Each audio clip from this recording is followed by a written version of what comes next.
Hello, I am Fraser2098, And I am Sam Eaton TV. and welcome to us reacting to episode... Is it 5? It's 5. Yeah, okay, good. Episode 5 of Your Lie in April.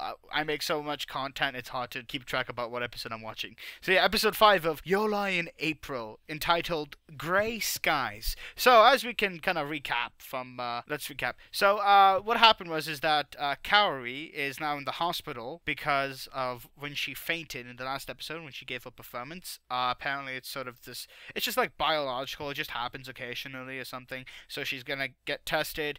So we start with the episode where they walk into the room, and she's like, her shirt's off, she's having a sponge bath, and then the two guys get kicked in the face from Tsubaki, and they're like, oh, you doing fine? And she's like, yeah, I'm doing fine, it's gonna be good, it's all gonna be all good. So then they leave, and it's kind of just freaking Arima? Yeah, Arima-kun, just kind of talking to himself, monologuing, like, oh, I should have been better at playing for her, I should have been there for her, and it's like, oh, we got disqualified, we didn't make it to the competition. It makes sense, because, let's be honest, in the beginning they played horribly, and rules are rules. So after that happens, and all that shebang, Watari goes, sorry, my bad, before that actually happens, the friend, Tsubaki, actually meets up with an old childhood friend of hers, the person who was captain of the baseball team, but he graduated, now he's in high school, and he's like, Tsubaki, I really like you, but a long time ago Tsubaki used to really like this guy, but now she's conflicted. She doesn't know if she wants to like this guy or Arima. So it's all this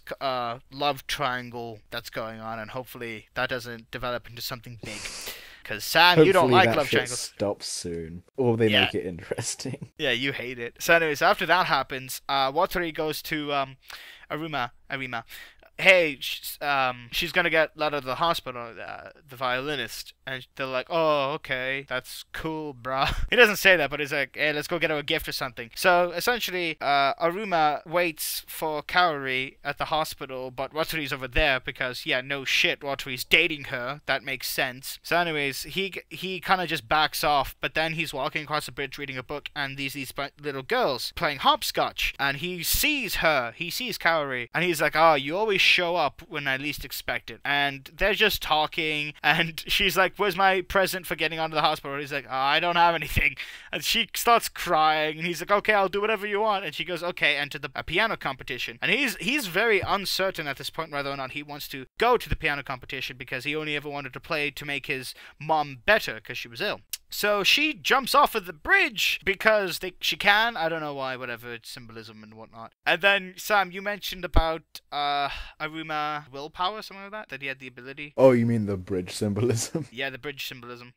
My interpretation of that was because they mentioned that he always had to be pushed off the bridge when he was a kid. He could never make the leap for himself. Yeah. I assumed that his journey through the show would be he would finally learn to do stuff for himself, and then he would jump off the bridge. And what did he do? He jumped off the bridge at the end of the episode. He jumped off the bridge at the end of the episode, which means, you know, not only is this show almost predictable, but it's also very symbolic in many ways. But just because the show is kind of predictable doesn't stop it from being good. I actually kind of like it. Yes, this show is Evangelion meets the pianist.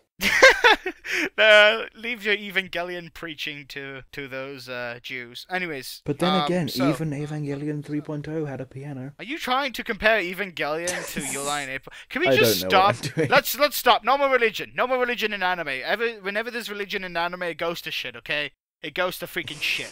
So, anyways, our initial reaction. So, the animation is kind of as proven by Mirai Nikki. What, the animation? Oh, you mean religion. I'll Shut stop. up.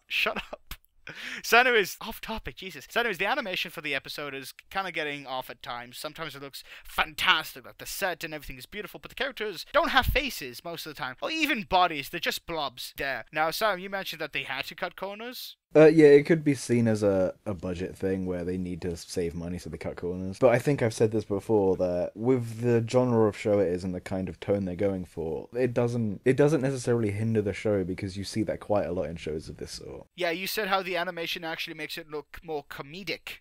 In a way. Yeah. Yeah, that kind of makes sense as well. But animation is animation. So anyways, that's our initial reaction. I don't know what's going to happen from here on out. I'm assuming they're going to do the piano competition, or they're going to end up playing together one day, like they did before, but better. Who knows? Maybe relationships will deepen. People will cry. Hopefully we end up crying. Oh, there's gonna be a lot of crying in this show. Yeah, there is. So, anyways, that's our initial reaction. I have been Fraser2198. I have been Sam Eden TV. And we will see you in episode 6 of Your Lie in April. Bye! Bye.